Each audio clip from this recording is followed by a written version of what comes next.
महसूलशाही या आपल्या हक्काच्या चॅनलवर पुन्हा आपले स्वागत आहे. या चर्चेची सुरुवात आपण एका अत्यंत महत्त्वाच्या ट्रेलरनी करूया. आपण या व्हिडिओमध्ये नेमके काय पाहणार आहोत याची मी एक स्पष्ट कल्पना देते. आज आपण शेतजमिनीच्या वाटणीपत्रावरील नोंदणी शुल्क माफीच्या नव्या सरकारी निर्णयाबद्दल बोलणार आहोत. हा विषय राज्यातील शेतकरी, जमीन मालक आणि पिढ्यानपिढ्या सामायिक जमिनीच्या वादात अडकलेल्या कुटुंबांसाठी अत्यंत जिव्हाळ्याचा का आहे याची थोडक्यात पार्श्वभूमी आज आपण समजून घेणार आहोत. अगदी बरोबर, आणि हे समजून घेणं खूप गरजेचं आहे. हो ना. आणि त्यानंतर लगेचच पुढे कोणकोणते मुद्दे कव्हर होणार आहे, जसे की जुना नियम काय होता, नवा बदल काय आहे आणि याचा थेट फायदा तळागाळातील शेतकऱ्याला कसा मिळणार याची सविस्तर माहिती आपण घेणार आहोत. त्यामुळे माझी सर्वांना एक नम्र विनंती आहे, हा व्हिडिओ शेवटपर्यंत नक्की बघा, कारण पुढे खूप उपयोगी आणि महत्त्वाची माहिती आहे जी आपल्याला भविष्यातही कामी येईल. नक्कीच. चला तर मग कायद्याचं आणि आपल्या फायद्याचं बोलूयात. अगदी सुरुवातीलाच जो सुपीक जमिनीचा आणि वादाचा मुद्दा तुम्ही मांडलात ना, तो अत्यंत अचूक आणि वास्तववादी आहे.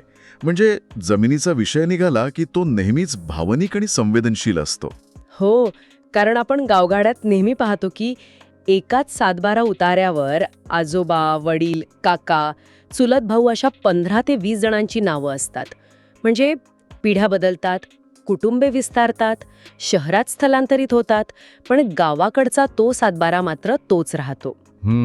अगदी असंच होतं. हे नेमकं कसं असतं हे एका उदाहरणाने सांगायचं तर, समजा एका कुटुंबाचे एकच सामायिक बँक खाते आहे आणि त्यात 15 सदस्य आहेत. प्रत्येकाकडे डेबिट कार्ड आहे, पण त्या खात्यात पैसे कोणी भरायचे आणि खर्च कोणी करायचे यावर कोणाचेच एकमत नाही. बरोबर. आणि सर्वात वाईट परिस्थिती म्हणजे जर त्यापैकी एकाला ट्रॅक्टर घेण्यासाठी त्या खात्यातून पैसे काढायचे असतील तर उरलेल्या 14 जणांच्या लेखी सह्या लागतात. एकत्र 7-12 असणं हे अगदी असंच आहे, अत्यंत गुंतागुंतीचं आणि अडथळ्यांचं. हे सामायिक बँक खात्याचं उदाहरण एकदम चपखल आहे. जेव्हा अशी अवस्था जमिनीची होते ना, तेव्हा शेतीच्या विकासाला पूर्णपणे खीळ बसते. हो, आणि मग भावकीचे वाद सुरू होतात. अगदी. अनेकदा लोक गावातल्या गावात पंचांसमोर किंवा सरपंचांसमोर बसून तोंडी वाटणी करून घेतात. बांधावर जाऊन ठरवून घेतात की इथून पूर्वेकडची माझी जमीन आणि पश्चिमेकडची दुसऱ्याची. पण सरकारी दप्तरी म्हणजे महसूल विभागाकडे त्याची कोणतीही अधिकृत नोंद होत नाही. आणि तिथेच खऱ्या अडचणी सुरू होतात, नाही का? हो. आता एक अस्सल ग्रामीण उदाहरण देतो. समजा 2 सख्खे भाऊ आहेत. एकाने स्वतःच्या पैशाने विहीर खणली, तर 7-12 एकत्र असल्यामुळे दुसऱ्या भावाचाही त्या पाण्यावर तांत्रिक आणि कायदेशीर हक्क निर्माण होतो. मग ऐन उन्हाळ्यात शेतीच्या पाण्यावरून घराघरात वाद सुरू होतात. बापरे, हे तर खूपच क्लेशदायक आहे. त्या मध्यवर्ती बँकेतून पीक कर्ज हवे असते, पण दुसरा भाऊ मुंबईत असतो किंवा काही वैयक्तिक कारणास्तव सही करायला तयार नसतो. अशा वेळी तो शेतकरी हतबल होतो. पण जर त्यांनी अधिकृत वाटणीपत्र केले असते तर प्रत्येकाचा 7-12 वेगळा झाला असता. म्हणजेच कर्जासाठी किंवा पाण्यासाठी कोणालाही कोणावर विसंबून राहावे लागले नसते. अगदी बरोबर. अधिकृत वाटणीपत्राने हे असे पिढ्यानपिढ्या चालत आलेले मानसिक ताणतणाव आणि वाद कायमचे सुटतात. हे ऐकताना तो बँकेत सहीसाठी ताटकळत उभा असलेला शेतकरी अगदी डोळ्यांसमोर उभा राहतो. म्हणजे जमिनीचा वाद हा केवळ पैशांचा नसून तो नात्यांचाही वाद असतो.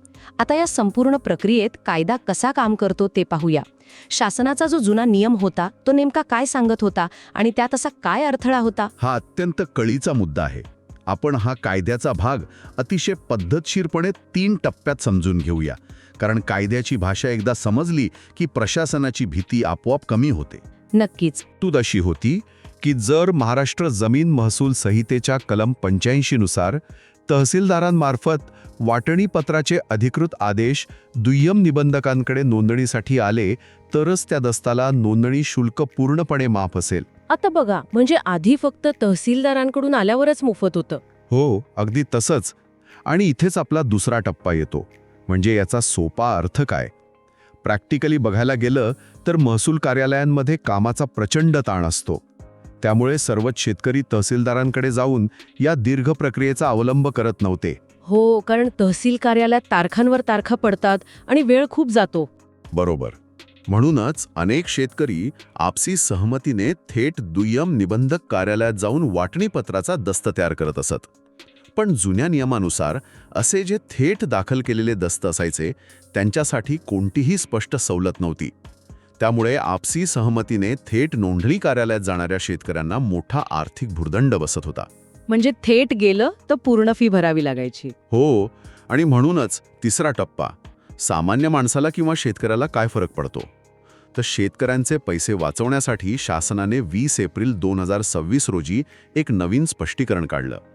त्यानुसार आता आपसी सहमतीने थेट नोंदणी कार्यालयात दाखल केलेल्या दस्तांनाही नोंदणी शुल्क पूर्णपणे माफ करण्यात आलंय. अरे वा, म्हणजे आधी फक्त तहसीलदारांकडून आल्यावरच मोफत होतं, पण आता थेट गेलं तरी मोफत, बरोबर? अगदी बरोबर. पण या ओघात मला एक सांगा, समाजात असे गैरसमज आहे की अनेकांना वाटतं वाटणीपत्र मोफत झालं तरी अधिकाऱ्यांकडे खेटे मारावेच लागतात किंवा अनावश्यक चौकशी होते. हे खरं आहे का? नाही, हा एक अत्यंत चुकीचा गैरसमज आहे जो दूर करणे गरजेचे आहे. मुळात आता प्रक्रिया पूर्णपणे पारदर्शक झाली आहे. जेव्हा दस्त नोंदणीसाठी जातो तेव्हा सर्व वारसांना तिथे प्रत्यक्ष उपस्थित राहून अंगठे आणि आधार कार्डचं प्रमाणीकरण द्यावं लागतं. म्हणजे बायोमेट्रिक पद्धत वापरली जाते? हो, वेब कॅमेराद्वारे फोटो काढले जातात. त्यामुळे बोगस काम होण्याचा प्रश्नच नाही आणि अनावश्यक चौकशीही होणार नाही. आता इथे चर्चेचा वेग वाढवत मी एक क्विक फॅक्ट. हो, सांगा ना. जे हजारो रुपये आधी फी म्हणून लागायचे ना, ते आता पूर्णपणे वाचणार आहेत आणि यामुळे ग्रामीण भागातील जी हजारो प्रलंबित कायदेशीर कामे होती ती आता वेगाने मार्गी लागतील. हा तर खूपच मोठा फायदा आहे. अशीच महत्त्वाची आणि उपयोगी महसूल विषयांची माहिती रोज हवी असेल तर महसूलशाही चॅनलला सबस्क्राईब करा, लाईक करा आणि शेअर नक्की करा. प्रश्न असेल तर कमेंटमध्ये नक्की विचारा. नक्की. आता मला एक थेट प्रश्न विचारायचा आहे. समजा आम्हाला हे वाटणीपत्र करायचे आहे, तर त्यासाठी प्रत्यक्ष कार्यालयात जाताना कोणती कागदपत्रे लागतात? याची मी एक स्पष्ट चेकलिस्ट देतो. फक्त 3 टप्पे आहेत. 1. सर्व वारसांची ओळखपत्र सोबत ठेवा. 2. जमिनीचा मूळ 7/12 आणि 8 उतारा काढा. आणि 3. जुने सर्व फेरफार उतारे फाईलला जोडा. हे सगळे जर व्यवस्थित असेल तर काम विना अडथळा होतं. 1, 2, 3 खूपच स्पष्ट माहिती. पण समजा एखाद्याने चालतंय की या वृत्तीने हे वाटणीपत्र नाही केले तर काय नुकसान होऊ शकते? जर वाटणीपत्र नाही केले तर ठिबक सिंचन, विहीर अनुदान यांसारख्या सरकारी योजनांचा लाभ अजिबात मिळत नाही. एखाद्याच्या संमतीशिवाय स्वतःची जमीन विकता येत नाही आणि सगळ्यात महत्त्वाचे म्हणजे कुटुंबातील सलोखा बिघडतो. म्हणजे नुकसानच नुकसान आहे. हो, आणि इथे दुसरी क्विक फॅक्ट देतो. आजच्या डिजिटल युगात या दस्तांची ऑनलाईन नोंदणी करून ते डिजिटल लॉकरमध्ये जतन करणे किती सोपे आणि सुरक्षित झाले आहे. त्यामुळे कागद हरवण्याची भीतीच उरत नाही. डिजिटल लॉकरचा फायदा तर खूपच महत्त्वाचा आहे, पण या सवलतीला काही अटी आहेत का? हो, 2 महत्त्वाच्या अटी आहेत. ही सवलत फक्त आणि फक्त शेत जमिनीसाठी आहे. बिगर शेती किंवा एनएची जमिनीसाठी नेहमीचे शुल्क लागेल. आणि दुसरे म्हणजे हे वाटणीपत्र कुटुंबातील सदस्यांमध्ये झालेले असावे. अच्छा, म्हणजे कुटुंबांतर्गत शेतजमिनींसाठीच हा निर्णय आहे. तर चर्चेच्या अंतिम टप्प्यात आपण संपूर्ण व्हिडिओतील मुख्य मुद्द्यांचं वेगाने रिकॅप करूया. नक्कीच. महाराष्ट्र जमीन महसूल संहिता 1966 चे कलम 85 ची जुनी अट आपण पाहिली. तसेच 20 एप्रिल 2026 चे नवीन स्पष्टीकरण, आपसी सहमतीने थेट नोंदणी मोफत होणे आणि स्वतंत्र 7/12 मिळण्याचे फायदे आपण समजून घेतले. बरोबर. पुढील व्हिडिओसाठी आपल्याला कोणता विषय हवा आहे ते नक्की सुचवा. हो, तुमचे विषय आमच्यासाठी महत्त्वाचे आहेत. आणि हो, खाली दिलेल्या व्हॉट्सॲप व टेलिग्राम ग्रुपमध्ये सामील व्हा. हा व्हिडिओ आपल्या मित्रांना व्हॉट्सॲप ग्रुपमध्ये फॉरवर्ड करा, जेणेकरून ही महत्त्वाची माहिती प्रत्येक गरजू व्यक्तीपर्यंत पोहोचेल. अगदी बरोबर. आपण अशीच महत्त्वाची चर्चा करत राहू. लवकरच भेटू पुढील भागात. धन्यवाद. जय महाराष्ट्र. जय महाराष्ट्र.